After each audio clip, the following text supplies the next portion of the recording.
Karambola sa DWIZ. Programang sasaguhin ang iba't ibang isyu at mga balita. Karambola sa DWIZ.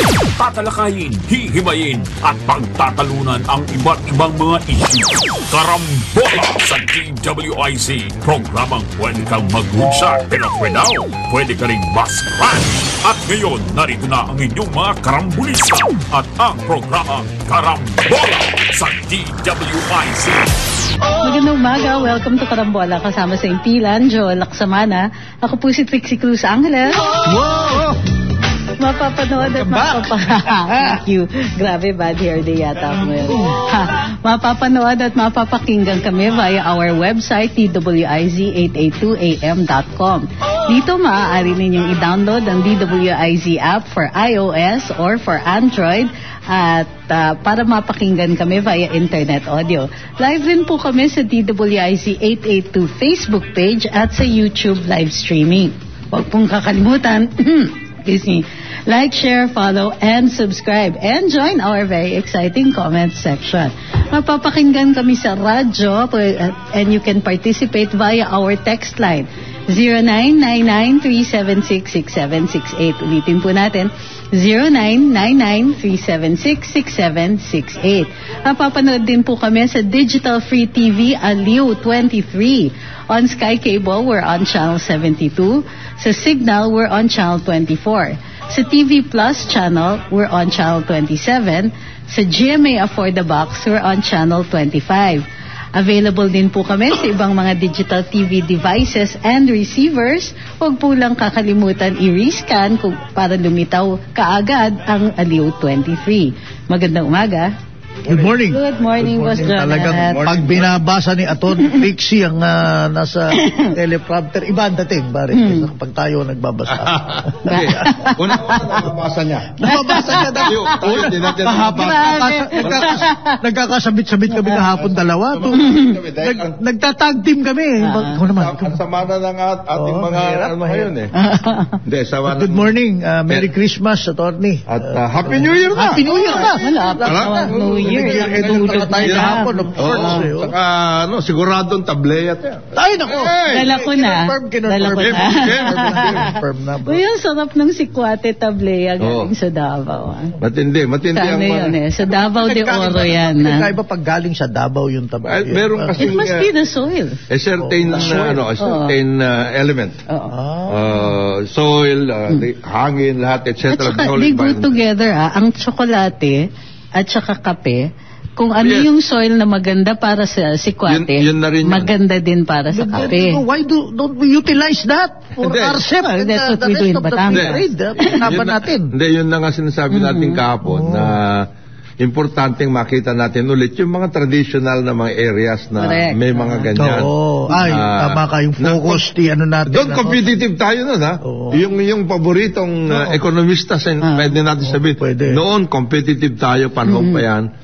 Kakao, kape, pili. Tayo lang na yata may pili sa buong mundo. So pag may umorder ng 1 million bags, hindi natin kaya at this point. Kaya kailangan palaguin pa yan. Productivity pa rin talaga. Palaguin natin yan. Kailangan palaguin natin yan. In fairness, itong sikwate, this is San Isidro. Tama ba yan? Company, it's in Davao de Oro. May plantation sila. So, pero marami pa rin nag-grow doon na backyard. Parang yung backyard. Binibili din nila yun. So parang may economies of scale.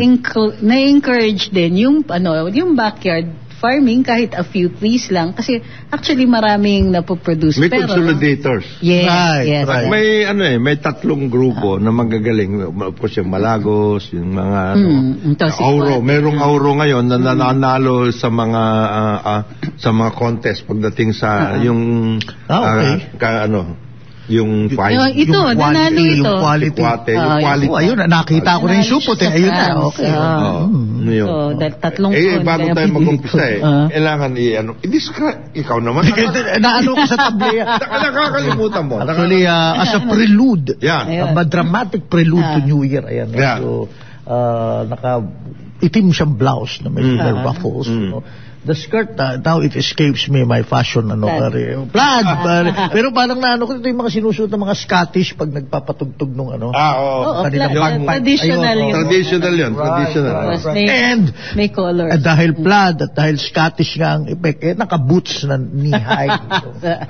High boots ba? Knee-high, oo, bro. Galing. Pang New Year nga, dramatic prelude. Ganyan. Ganon. Magaling. I mean, ang daming nakamiss sa'yo, Atty. Trixie. Wala na nandito kami, ang dami naghahanap sa'yo. Well, sinabi naman namin in your behalf na marami kang mga kamag-anak at bisita na galing sa labas kasi ikaw ay hatid pa sa airport. Kasi ikaw ay galing din naman sa Amerika. Siyempre, papasok din sila rito. Mga 500,000 daw according to the 500,000 ang yung dumating. Alam ko bisita niya. No, from December 19 to 25. O, di ba? Grabe, Pero usually balikbayan yan. Balikbayan. Hindi ito mga turista na hinahanap natin. Well, turista na rin. Turista na rin. Pero balikbayan pa. Okay. Yung mga talagang inaasahan natin ng mga turista, it's not as many. I see. But they spent the necessary dollars. Kulang kasi yung promotions natin. Love the Philippines. But Love the Philippines, ang anti-anti-ing. What does it say? Hashtag Love the Philippines. Ito na naman tayo, no? Pero what does it really say? Love the Philippines. It doesn't tell people what to expect. It doesn't. Kahit yung imagery nila, pag tinignan mo, i-decode mo pa. Ginawa nilang symbolic tiles yung symbolic nung Mascara Festival, gano'n, may mascara. But if you don't know anything about the Philippines, it doesn't give you any information. So, ang maganda niyan, yung more fun in the Philippines, ang bilis ng imagery, it tells you something. Pero pag Love the Philippines, it does not. So, yun yung dapat yun yung pinakapunot dulo ng promotions, ng tourism promotions. It's supposed to give you a hook. Wow. Mayroon yung World of Wonders. May mga ganyan. So at least it compels them to look further. So pag overused, medyo cliche yung iyong hook. Sino mabibingwit mo? Okay. Well, yung secretary natin, si Secretary Frasco sa tourism, maybe siya some different subjective feel dun sa Love the Philippines. Meaning, the Philippines has so many wonders, so many treasures to love. Love the Philippines. Parang gano'n ang kanya siguro. Kita mo, I'm just trying to play the devil's advocate. Malay mo, may naisip din siya. Meron sa Cebu sa Cebu kasi sila marami silang gano'n. Meron sila. Inumpisa nga nila dun yung suroy-suroy Sorry. Which is supposed to be a year-round activity of festivities and everything. Which, by the way, ang dami mag-kick off this start of the year, January, mga iba-ibang festivals. Hindi. January is really the month of festivals. Sinulog, yung mga ganong klase. Translasyon. It's not a festival, but it is a religious undertaking, di ba? Translasyon, Sinulog. But it's phenomenal, di ba? Ang daming pupunta talaga dyan. Ang daming mga devotees na nandiyan sa translasyon. At saka, as a result, nagkaroon na rin ng translasyon sa Mindanao, sa Cagayan de Oro. I think nag-umpisa na rin doon. Ito yung nagkaroon din sila ng parang procession ng Black Nazarene. Sa Cagayan de Oro. Sa Cagayan de Oro. Diba? Meron na rin. Paring Joey Pelaez ang nag-spearhead niyan. Si Joey Pelaez, pa rin yan, mahilig sa education and tourism. Vice Governor. Kaya nabanggit ko yung Vice Governor Joey Pelaez. Pero dapat, ang natin ngayon, tanungin natin si Trixie, what happened to her, Christmas sojourn? Ano ba? Ikaw ba, lumabas ka ba? Hindi, dito ka lang. Sa Davao. Davao. Aside from Davao. Matagal ka ba doon? Hindi. Nakita ka namin with President Duterte. Later na yun. Who is top of mind as a Senate, Senate slot. He will always, President Duterte will always be on top of these things. Alam mo kung bakit? Top of mind siya palagi. Top of mind. And he has always maintained it. Magaling siya sa Top of mind siya sa mga taga-house Well, taga-house, not only to the house, Tapos ba hindi siya ng ICC? Sa bagay. Yung mga ganun. So, in other words, he is such a figure na you cannot. Pero ang ganda ng selfie nyo, Tony Trixie sa Facebook. Ang aliwalas ng dating ni former President Liwano. Well, siyempre, nagpe-facial ba yun? Meron ba siyang ginagamit? Ewan ko, pero meron ba maganda ang kanyang ano. Ganda ni Pastor, ang ganda ng skin. Maganda. Oo. Palagay ko, influential ni Pastor yun eh. Ganun na. Si Pastor Kipuloy kasi, from the very start, ganun na siya eh. May pagka-ganun eh. Ang bata ng itsura pala, first time ko siya na-meet. Batang itsura talaga yun. Tsaka ano yan, yung very friendly. Maayos siya sa ganun. Maayos naman. Masarap magpakain. Ay, baka mga taga-subaybay, nag-aantay ng kwento. Sunod-sunod. Pakain. Ano mga kinakain yun? Hindi kasi namangha kami, well, yung mga kasama ko, that there's a McDonald's right beside, di ba? O kanila yata yung franchise. So we had McDonald's habang nagchichikahan dun sa ano. Pero very amiable naman yung exchange. Well, it's the holidays. It's the holidays. So mostly ganon. Alam mo naman si Pangulong Duterte, he's very magaling makipagchikahan yan. Partida yan, wala pang karaoke yan. Pagka may video, okay. Ibang level pero din yun. In the know siya talaga sa mga nangyayari, yes. Yeah, and it's all updated. Updated. It's always updated. And he's a very good political person. Sa totoo lang. Always. Parang always networking, always At saka, some people want to demonize yung ganun. Pero pagkausap nyo, iba talaga yung... Bababago ang pag-ano mo. Saka, people-friendly. Yes. Alam niya mano ng tao. Ang tingin ko dyan, ang pinaka pwede mong ihalin tulad kay former President Duterte is former President Erap. Okay. Have you had dinner with Erap? Iba rin yan. Kwentuhan din yun. Lalo na pagbabae. Kasi, kunwari, katabi ko si Erap dati, habang nakikipagtsikahan, marami siyang kausap, no? So, hindi lang ako. So, ipaghihiwa ka pa niya ng steak mo, gano'n. Si Presidente. So, pag tinanong niya talaga na, ano pang gusto mo, kala mo ikaw lang yung tao sa buong mundo. Si FPRD naman, hindi siya yung gano'n ka-focused, pero, yung kwentuhan ninyo, very light, very, kahit ang bigat na ng subject na pinag-uusapan nyo, you never feel like it's a burden. You feel like it's very entertaining, pati yung niya. Yun nga, yung humingi nga, at saka very accommodating siya. Ginawa niya na nagpabati ako kasi si Cherry, yung kaibigan natin, sabi ko, birthday po ng dati kong security. Pwede nyo bang batiin? So yung yung video niya, yung kaibigan ko, si Cherry, happy birthday. Ang ikli-ikli ng video, pero may fans for life siya. Right. Just because of something like that. So very accommodating siya talaga. Mas magandang usapan pag lalaki kayo lahat. Siyempre. At, alam nyo, nakakalimutan niya na hindi ako. Pag kayo lahat. Nandun ka. I think, may trato siya sa akin na parang, not exactly one of the boys, pero parang parang may reverence siya. Parang interestingly, I mean, lalat yung charms ni former President Duterte. On the other scale of the political divide naman, there are those na hindi talaga siya, they cannot stand him. Lalo na sa lalo kong mga women in media, for example. Sa women in media. Na talagang they find him, especially his sense of humor towards women down. Mga ganon, may pagkaganon. And it will never change hanggang ngayon. Bestseller na nga sa New York yung isa. So, di ba? Yung kay Patricia. Hindi ko na nga sinasabi. Kay Patricia. Kay Patricia. Yes. I mean, I don't think she will ever get around to becoming a fan. No. May ganon. But on the other end of the divide, siguro mas marami to. I have to admit na talagang they really appreciate it. So may mga depende kung nasaan ka basta nakaupo. May mga may mga ganun naman. Si Erap magaling magluto rin yan. Parang si BBM. Ayan, BBM, ang kanyang naman luto. Anong luto ni BBM? Spaghetti. Magluto talaga siya. Meron siya. I think nasanay siya nung siya ay estudyante. Oo. Yaran your own. Hindi ka magluto, hindi ka makakain. Gutom ka. Something like that. So, ganun din.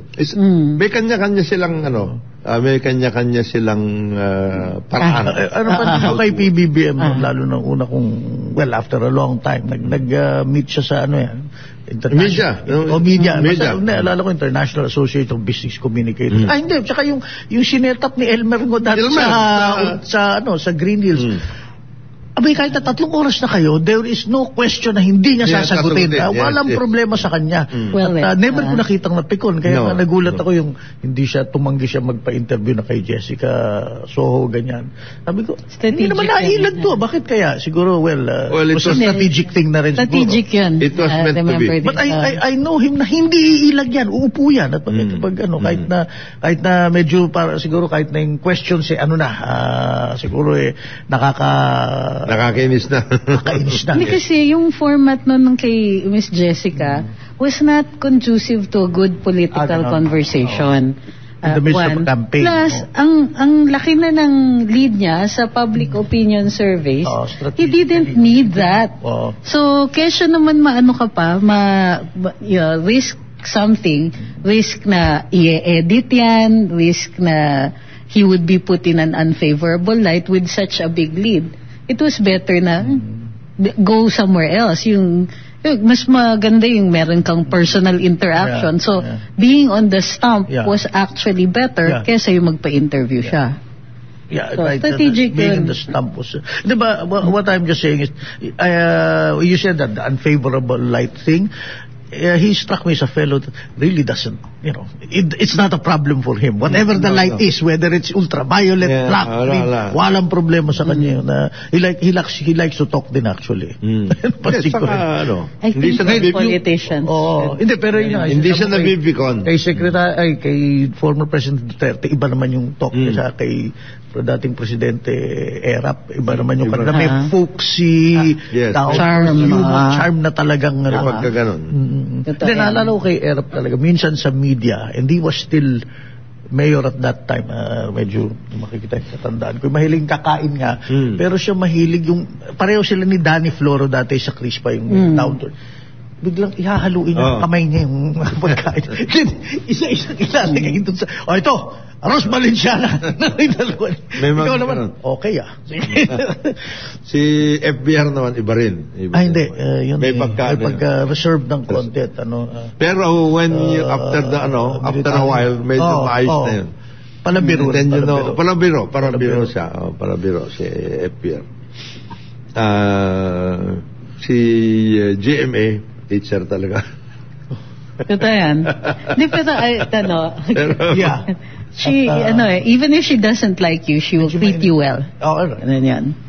Siyempre, may past kami. Pero, si GMA. Pero, maganda rin siya magkwento. I've seen him na nervo na yun. Dati sa DepEd Ay, talaga. Tesor mo lang ganon. Uy! Tapos pag ganon, lahat tumatahimik. Ganon din pag cabinet meetings daw niya. Iba rin din siya. Nadali nga we always talk about yung, yung wastewater ng concessionaires. By some court, sa DepEd, sumipot yung isa sa mga concessionaire na, hindi naman presidente, spokesperson lang eh. Natatandaan niya yung... Ang secretary nun si Jesly. That's why I was there. And then, and I distinctly remember... Bakit siya pumunta nun din? Yun na nga mali. Hindi. Yung Apeho Match or something, kasi there was an event But, that was the time na natandaan niya na yung targets, hindi pa dito tinatamaan. Si GMA, mahilig siya. Naalala niya. Napakagaling niya sa ganyan. Sabi ko, wrong. Kasi I was still there. So, when the presentation was made, and that was 3 years ago. And the targets have not moved. Naalala niya? Naalala niya. He didn't need to look at the PowerPoint or anything. Kasi naman kayo, hanggang ganyan, ala na. Tapos na. Patapos na. Kawawa naman yung hindi naman siya official talaga. Ano lang yan, dumating lang, spokesperson lang or something. That was a bad, wag ka palang sisipot doon ng hindi ka handa. Tsaka si GMA matandain. Matandain. Yes, sharp. Remembers. Tsaka by sa names, okay. By names pa, yun yung signs of a good politician. Yeah. Magaling sa pangalan, naaalala yung mukha mo. Kasi malaking bagay yun yung pagkunwari. Si FBR was like that. So, yung piloto niya yung father ko. Back when he was in the PC. So, si Papa was chopper pilot first for the PC and then later on flew for the Philippine Air Force. When FBR was a general, on several occasions, ang father ko yung piloto niya. So, when long retired na sila pareho, presidente si FBR, nagkasalubong sila ng father ko. So, kinamayan siya, sabi ni Papa, Sir, naalala mo pa ba ako? They hadn't seen each other siguro in 30, 40 years. Ganon? Tinawag siya by his nickname. Sabi, Peewee, kamusta ka na? Air Force lang yung may alam ng nickname niya na yon. Kasi, may call signs yun So, nagulat yung father ko. Sabi, okay pa sir. And then he inquired about his flying, what he was doing for retirement, So, alam niya, yung ganong memory, maganda para sa mga politicians. Kasi, people feel special. You call them by their name after not seeing them for a long time. Recognizing them. Oo. Ibang klase yan. By the way, that's a gift That's a gift. Actually, isa ring idolo ko yung si FVR kasi nag-cover ako niyan sa defense. Defense. I would think for somebody na kasama nun? Sila ni Pelayo, sila Bing Pormento, sila Alex Alan, retired na nasa Baguio. But what I was saying is, I would think, and even when he was a president, he would read tons of paperwork, I'm sure. Mahilig siya. Meron ka siyang karton Pag pumunta kayong bago siya matulog, The Last of the Mohicans parang ako rin, he had a thick pocketbook, novela, James Michener or something. He actually reads. He has time to read. Sino to? Si FBR? He has time to read. PM ganyan. He reads. He reads a lot. At read na for relaxation. So, di ba? FBR din. And I would think somebody who does a lot of paperwork, may oras ka pa niyan. Wow. Yes, you have to like reading Mahilig siya sa meron siyang mga notes. Tapos meron kang memo. Don't notes ka niya. Yung mga ganitong dyaryo, may mga notes yan sa kanya. Mga may marginal notes. Mga marginal notes. Again, wala na akong alam na gumaganyan na si FBR nga, naging issue yung marginal notes. Kasi yung mga imbis na gagawa ng memo. O didikta niya yung memo niya sa secretary, hindi, nilalagay, susulat niya directly on your request, on your letter. So, minsan, pag hindi nagawa yung staff work, at hindi naging memorandum, pero may kopya na yung note na yun. Nag-request na Patay na yun. Hindi ka pwede. Paano mo yung official yun? Meron nga natanggal sa note May memo to the president. Hindi nila nagawa yung paperwork. Meaning, kailangan mong officially sabihin mo, wala ka na dyan. Pinakita yung note. Then again, note writing, note taking is a dying art. So, ako may notebook pa rin ako. Pinagtatawanan ako ng mga apo ko ganyan. Ikaw nakikita ko. Notebook din ako. Yung mga naka-notebook din ako. Kasi I have to admit, may notes ako sa telepono. But the problem is sometimes yung spell check na gulo Better na i-jot down ko din. Mamaya na lang matatandaan ko. Ako may dalawa akong ngayon nakikita kita. Magawa ng memo dito. But magamit na ako ng notes sa telepono. But sometimes it's so unwieldy. Bago tayo mag-break, kung pwede, batiin ko muna yung aking kaibigan, pare at lahat. Sino ba mga birthday? Ayaw ko sanang batiin to dahil wala pa akong nakikitang pansit. Pero Ambassador Joey Sihuko,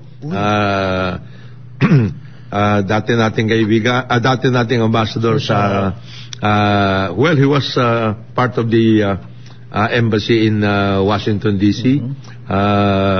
West Pointer ito. Kasabay niya sa Annapolis naman si Roy Goles. Okay. Siya ang nasa West Point. Tapos si Annapolis si Roy, Congressman. That's the late Roy. Ang anak ngayon ay congressman namin sa Hindi, consular ninyo. Dating vice mayor. Sorry. Si West Pointer ito, si Joey, nagtap ng Foreign Service officer ko, at naging ambassador natin. Relation niya sa other Siyuko. Siya yung mga Siyuko, yan, magkakamag-anak sila. At is the son of General Siyuko. Okay. The one who presided over the hearings kay Ninoy. Sila yung that particular tribunal sentence sa Ninoy. Sila General. So hindi natin siya binabati si Ambassador. Joey Siyuko, magandang araw sa iyo, pare, at happy birthday. Hindi pansit, ano ba to? Dapat Putanesca pasta. Pwede. Sarap. Ito yung mga 7-Up kung natatanda sila, Darigold. Yes. Industrialist na group at saka developers. Magbabalik ang karambola. Oras natin 8:31 ng umaga. Balikan natin ang ating mga karambulista at ang programa Karambola sa DWIZ. Magbabalik ang karambola, kasama pa rin sa impilan Jonathan De La Cruz, Joel Laksamana. Ako po si Trixie Cruz Angeles. Nais ng batiin yung mga mga nanalo sa 49th Metro Manila Film Fest. Yes. Kagabi Hindi pa ako nanonood, kailangan kong makul. Well, I watched Gombursa. Best picture. Best picture. Best si Piolo. Si Piolo actually was very happy for the guy who won Best Actor. He's a young theater-bred kid by the name of Cedric Juan. Very nice. Who did he play? He played si Padre Burgos. Yung the youngest. The youngest. Burgos. Siya si Father. Wala naman spoiler. Spoiler history to So, si Pedro Pelaez, yung mentor niya, siya si Piolo. Yung namatay, di ba sa history, namatay ng panahon nung pagka nag-earthquake, namamatay talaga tao di ba? Yung gumuho yung katedra. Namatay si Father Pelaez. Si Piolo yun. Si Father siya si Pelaez. Father Burgos, si Cedric Juan. And excellent actor talagang. Theater. Yun ang hindi ko spoiler. Yung si Father Pelaez talagang the kids show this acting metal. Sana mabigyan. Si Dante Rivero, ano siya dun? Siya yung si Father Samora, yung oldest of them. May gravitas. Kasi siya, kura paroko siya sa Cavite. Something na makuor. And so isa pang wala rin siyang alam na lahat sila, they were railroaded. At ang pinakamasaklap yung nasira ulo si Father sino ba to? Gomez Yun yung ang pinakamalala. Wala talaga yun talaga nadamay lang yan. Nung panahon noon, ibig mo sabihin hindi siya talaga kasama. Hindi talaga, wala pang mental issues o depression. He suffered immediately, tinamaan na siya. Hanggang namatay siya, wala siyang alam na ginagaro. Na siya pag-akyat niya dun sa halata na may... Iba na hindi na siya. Maraming awards ang Gombursa. But there were other films. I want to catch this one, Firefly. It's a fantasy film na pwedeng lumaban sa mga Korean movies dahil may CGI. But ang aking pinaka-favorite talaga, dahil talagang when we met in Tokyo, gusto ko mapanood si Yetbo at si Bill. Si Boyet. Set in one of my favorite countries in Japan, sabay nagkekendo si Yetbo. Si Boyet ang director din niya, di ba? Producer. Talaga? So it was interesting. And what I like about this film fest, and I talked to some people. Looks like after the pandemic, bumabalik na mga tao sa sinehan. While 70-30% pa rin, 70% mga Hollywood at mga foreign, 30% Filipino, it's going up. Kasi, let's face it, lahat tayo, lalo na tayo siguro, mahilig tayo sa Netflix na lang, HBO, Disney. But iba pa rin yung nanonood ng sine, yung may mga kasama kayo, tapos kumakain ng popcorn, maganda yung tapos pagkatapos ng may papapalakpak pag medyo holding hands si Yetbo at si Vilma, naniniko ka ng katabi kahit hindi mo kilala.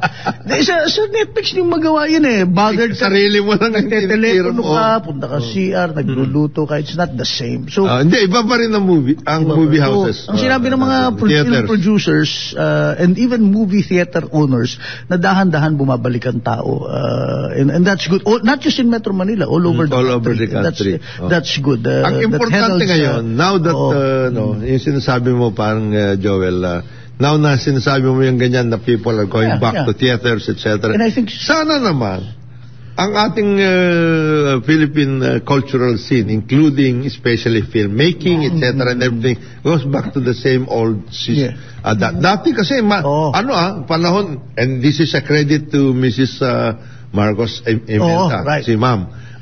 Yung panahon niya talaga yumabong ang ang culture and the art. I mean, and to be fair, you can say a lot of things about that. You can say a lot of things about it, but definitely no one holds a candle dun sa sabihin na natin meron siya mga advisor na pero still very deliberate, very focused approach niya. Ito ang gagawin natin. Ano bang kailangan? Kailangan infrastructure? Ito ang infrastructure. Kailangan ng pondo? Ito ang pondo. Kailangan natin walang turuan baga ang panahon nun. Kailangan natin na magagaling na mga actors, singers, etc. We will have yung mga ganyan directors, Eddie Romero, pati nga si Lino, very anti-Marcos yun. Yung first time na nag-participate tayo sa Cannes was with Jaguar. Lino Broca yan. You can say whatever you want. Di ba si Lino at that time napaka-anti? Pero siya. Even for the antis, look, sa mga PETA, nandito yun visual artists, I have a friend, kasi banggitin ko na pangalan niya, si Boss Pandy Abiado. Si Pandy. Excellent printmaker.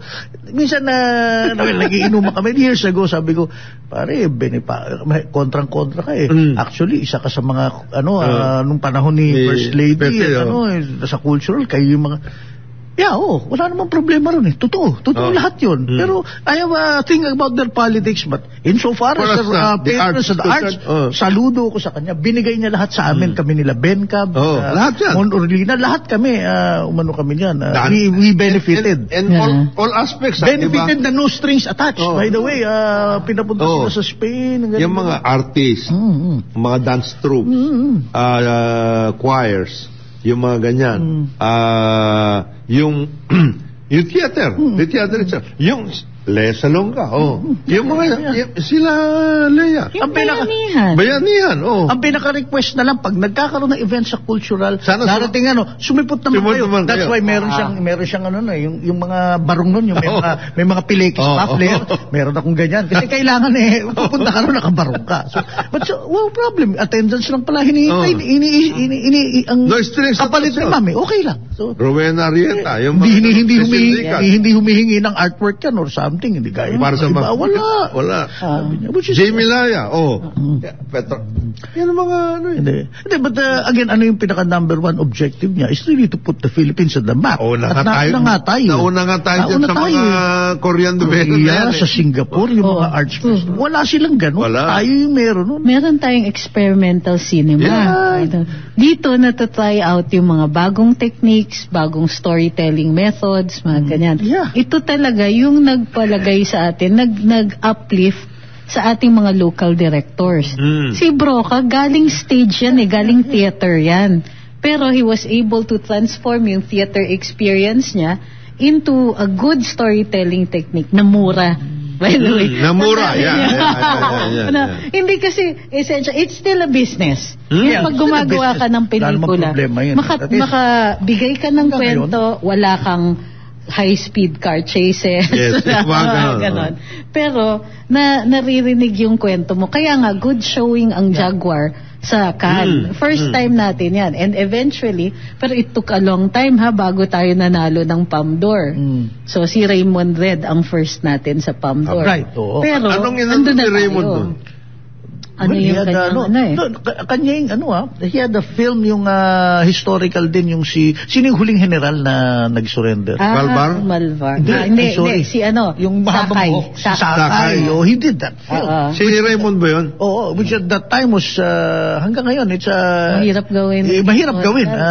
Wala na nag-attempt uli na mag-remake ng Blue. Lumagin din. Meron. Sina Gerald Tarog. Sina General Luna. General Luna at saka yung si Del Pilar. But before that, dito was Eddie Romero's ganito kami noon. So, ambitious yun Aguila. Aguila, oo. Eddie Romero ba yun? Yes. Really searing look into political Alam mo si Eddie Romero, dahil magkakaibigan yan, si Erap, si FPJ, tsaka si Eddie Romero. Barkada yan Pero siya lang ang nakakonvince kay FPJ na tumanda doon sa Aguila. Kasi sa Aguila, dahil sweeping epic yan, kailangan tumanda siya. Bata siya. So, normally ayaw ni FPJ ng ganyan. Siyempre, siya ang panday. Eternally youthful. Ganyan. Diba, even in his other films, pabata yung mga leading lady niya best acting namin. Pero the best acting niya talaga was in Aguila. So, kudos. Kaya national artist sila pareho ni Eddie Romero. Is there any institution right now? Yung nga sinasabi natin nag-archive. Meron. Film Development. Film Development Council. Meron. Digital. But it is an expensive process, Again, ayan na naman tayo sa pondo. Magtuturuan na naman yan. It's not cheap to... FDCP. And at times they get grants. Alam ko si Martin Scorsese gave a grant para dun sa one or two. Kasi marami tayong ganyan magaganda. Marami. Mga sine. Lalo na even before. Yung panahon pa na yung pinag-usapan nga natin. Manuel Conde na nga Now, their experience using Renaissance ngayon. Kaya naman Manuel Conde tayo dahil namatay na Mr. Chuli. Pero tama ang nangyari kay panahon ni First Lady Imelda Marcos, flowering was some sort of, siya yung patron talaga. She was pushing. At when she was pushing, there were a lot of brilliant people tended to gravitate around her and then would give suggestions. At nakikita na natutupad yung hinihiling nila. Kasi one would think na, wag yan, moralistically. Hindi, in the realm of the senses was shown here, yung mga talagang cutting edge na, siguro galit na galit ang Catholic Church. Ano yan? Ba't ganyan? Ang inisip niya, when you do art, you do art. You do art. Kasama yan. You become part of the whole... ngayon, naunahan nga tayo ng Korea, ng... Dapat nga, nauna tayo sa mga yan other ASEAN countries, di ba? Yung bang... Pati nga yung mga retro, yung mga nag-umpisa dito sa atin, Metropop, di ba? May mga ganyan. Pati yung mga retro dito nagpuntahan Tama. Yung mga panahon natin, mga Cascades. Tama. Letterman. Retro. Dito sila napupunta. Dito sila nabalik. Ngayon nilalaktawan tayo ng mga ibang art, ibang mga banda, yung mga acts. Yung mga nga natin, pupunta pa sa Singapore para manood ng Taylor Swift. Mga ganun nakakawalang kanon pa. Mahal-mahal. Diba? Pero sana yan ang yun ng NCCA at saka Department of Tourism because these are... Ano lang nangyari, it's a controversial thing. Di ba meron tayong secretary for the arts? Wala. Hindi siya cabinet level. Kailangan yung 1 peso a year? Hindi. Walang ganun. May ang NCCA kasi is independent.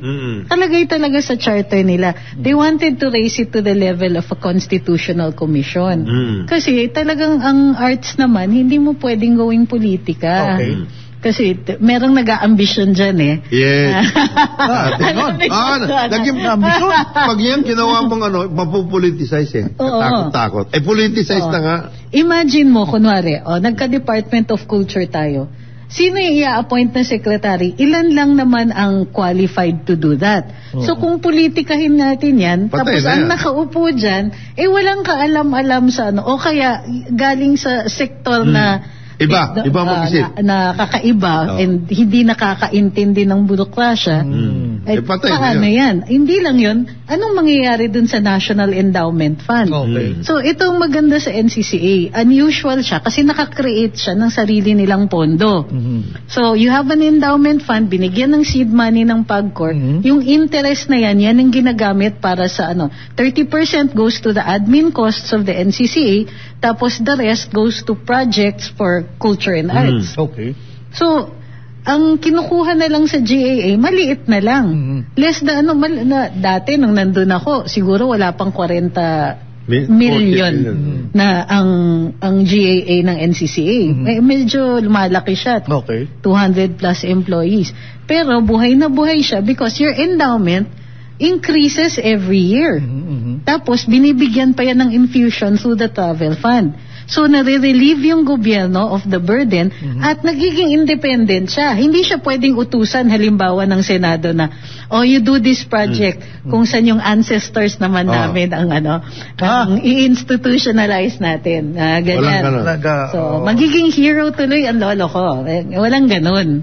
Walang naman dapat. Kasi yun hindi, napag-hahalataan pati yung hindi, tsaka pag na-politicize yan, they are talking about only one point of view, patay ka na.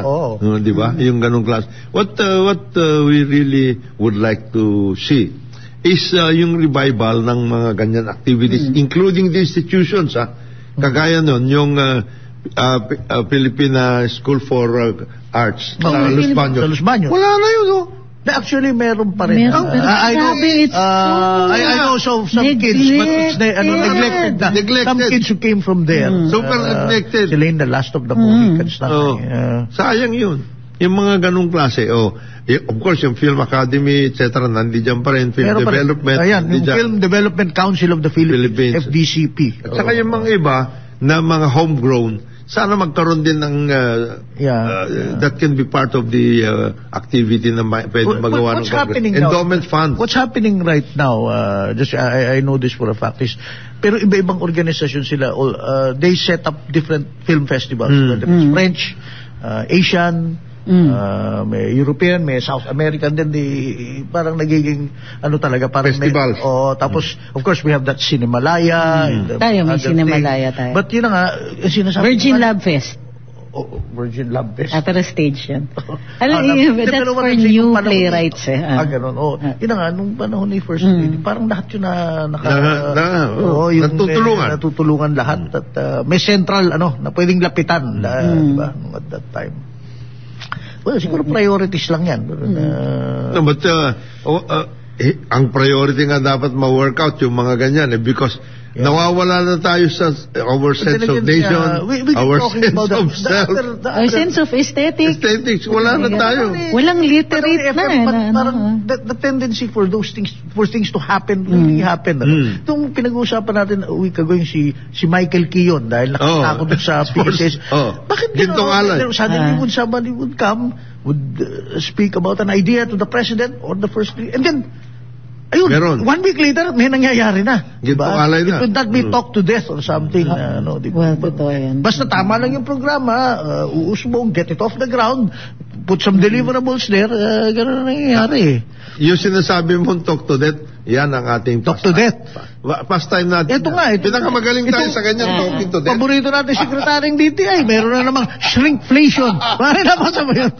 Sabi ko, now I have to learn something else. Shrinkflation. Meron na siyang term. Grabe. Sa nangyayari. Kasi magtrabaho yung kanyang 28-man PR team. And to be fair, they're earning their keep. Kahit walang-wala na silang mahirap kaya maglabas ng press release kung walang accomplishment. Yung dati mong departamento has been earning its keep Has it? Over 200,000 jobs emanated from the president's trips. Creative. Yung nga lang, alam mo kung saan kinuha yung data? DTI na naman. But hey, what the hell, Totoong jobs yan. Ayun nandun. Hindi siya banner, but nandun siya. Politics is the art of the possible. Secretary Chelo, congratulations. That's a good one. Ginamit yung sa DTI, Isa pa siya kukuha ng data mo. Anyway, so again, hopefully yung film industry natin continue your good work. Well, ang laking challenge yan para kay Secretary Decco, Frederick Go. Kasi how is he going to work out these things properly, di ba? Yan ang magiging malaking ano dyan sa... Kasi jobs, investment. Isasubmit sa kanya ni Chalik siya. Sir, tingnan mo, meron tayong 200,000 jobs. Yan. Dapat i-monitor niya kagad yun. Ayan 200,000 new jobs. Tingnan mo yung lead, traceable to Marcos foreign trips. Says Palas, traceable. So, ibig sabihin, hindi tayo sigurado natin traceable. Kung saan nga galing yan. But don't even know what those jobs are. Pero nabanggit nila doon na merong major investment daw na magkakatotoo na. As in, pwede mo nang bilangin yung pera. Binilang na nila. Promotions. So, wait, what? So, promotions. Allegedly. Anong promotions? Wala pang brick and mortar yan, ha? Yung nag-leapfrog sila, pare. Meron daw investor that's putting up a promotions company here. They don't give any names or any particulars. Pero totoong-totoo na daw yan. As nebulous as you can get, teka muna. But it's true. Totoong-totoo na daw yun. Pero kaya binibilang na nila yung jobs. Well, alam mo, basta masasabi ko lang sa inyo, next year of the dragon. Kaya medyo Year of the Dragon. Okay. Masigasig. Ang ating mga... Sana hindi tayo mapag-iwanan. Kasi may bulusok. Tama yun, bulusok yan sa economic activity. Yun yung character ng dragon eh. Sana hindi tayo matulad dun sa revenge travel na lang. Tapos naiinggit ako dun sa mga grabe, milyon-milyon talaga ang mga revenge travel sa ibang bansa. Pumunta ka ba sa airport nitong nakaraan dahil naghatid ka? Ba't may nakita akong post sa Facebook, grabe yung arrival at... Arrivals. Arrivals. Bagay this time of the year talagang... 500,000. Balikbayan siyan. Mga people who want to come home to their family. Pag sinasabing sunduin ka, punta ka dun sa pinaka... Dulo na bay. Huwag kang pupunta dito sa gitna. Hindi tayo magkakakitaan. Usually, hindi kami nagkakaligawan. Kasi ayoko naman mag-park. Pag nag-park ka, baka sitahin ka pa doon yan nga yung isang challenge doon sa bagong GM ng MIA, si Eric. yung mismong traffic, yung transport system, the traffic workout dyan sa airports natin. Yan ang isang... huwag kang magpapadala dito sa mga naglalagay ng naglalagay ng bin na lalakarin mo. Pupunta ka sa taas para maglakad, wala ka namang walkathon doon. yung cross from Resorts World to Terminal 3. In fairness, maganda yung elevator, maganda yung walkway. And then the scene is okay. Okay naman, makikita mo. Pero kung may dala ka, walang tutulong sa ito kung senior citizen ka o PWD ka. Wala. Para ka nangyari doon sa carnival suit. Di ba? Ayun. Para ma-workout natin. Pero Year of the Dragon next year. Year of the Dragon. Yan nga, sana talagang masigasig ang dyan. Ang masigasig yung 4 groups who submitted bids for the NAIA rehab. Ayan, sigasig sila bro. Ayan. Makikita natin ngayon. Hindi na pinakinggan si Johnny. Johnny Esmundo, the spokesperson of the OTR, na sinasabi na wala na yan. Wala na extension. Naintindihan ko yung no extension. Ang worry ko, andyan na ba yung pangsalo sa mga drivers, andyan na ba yung mga cooperatives? Kasi gusto ko talagang ma-face out yan. At totoo lang, this thing belongs in a museum. Pero, syempre, hindi natin gusto na mapag-iwanan natin yung mga jeepney drivers. So, anong sasalo sa kanila? Because kung wala, they will turn to crime. Ganun lang yun Ganun kasimple yung formula dyan You can't sweep it under the rug. No. Problemang yan. At saka, discuss it. Tell us what's going on. Malay natin, baka naman nag-step up yung mga ahensya dito. Kasi ako, tiwala ako sa TESDA. Meron talagang mga programa. Pero meron bang nag-explain nito o naglalabas ng balita o nag-organize sa mga jeepney drivers na, pwede kayong magpaano dito sa TESDA? There are already families who have taken advantage of that, pero parang nag-fizzle out. Lately, nobody is talking about it. Available pa po ba yan? No. Kasama na pa po ba yan sa budget sa 2024? What about yung cooperatives? Meron bang tumutulong sa kanila? Yung cooperative sa malaking kasi requirement Kasi pag nag-test na, ibig sabihin, hindi ka na talaga mag-jeepney driver. Hindi na talaga. Ano ka na, alternative truck driver ka na. truck driver. Oo, malalakas sa bagay. Hoy, alam mo ba? Ang hirap magmaneho nun. Yung mga long-haul truck drivers. Alam mo ba, Aaron Joel at Trixie, alam ba ninyo? Nakausap ko about some years back, si dating Customs Commissioner Bert Lina. Okay. Bert Lina, ha? At ito yung Air 21. Okay. Ano to, talagang logistics guy ito. At lahat, sabi niya, alam mo, dapat ang pag-ukulan natin, aside from yung traffic dyan sa EDSA at lahat, yung ating pool of long haul at saka yung truck drivers, yung mga talagang bagong mga trucks. Bakit? Dahil hindi talaga wala na, kukunti na yan. Sino na lang ang delikado yan. Delikado yan. Kaya nga, yan ang isang pwedeng pagpuntahan ng ating mga kung gusto pa nila ma-upgrade yung kanilang skills at lahat, maging sila truck drivers na malalaki. Ang laki ng sweldo din yan. Yung cargo drivers, malalaki sweldo niyan. Oo, dahil iba training yan. Ibang training yan. At saka ibang hinahawakan mo dyan. Hindi yung basta-basta ka mabigat na trabaho yan. True. So, yan ang pwedeng puntahan. Yung iba... Not just for local, pati overseas. Lalo na sa overseas. Lalong-lalo na sa ganyan. That's true. Iba training yan. Kasi I have a friend who's a long-haul truck driver. I mean, ano yun may graduate nila, Ateneo yan. Grabe yung pay nila. Tsaka sila, unionized sila sa Sa Amerika? Sa Canada, actually. Yung mga Saskatchewan, binabiyahin. Ang lalayo pala ng biyahe. Saka lalaki ng mga truck na. Okay, magbabalik ang karambola. Oras natin, 9 o'clock ng umaga. Karambola! DWIZ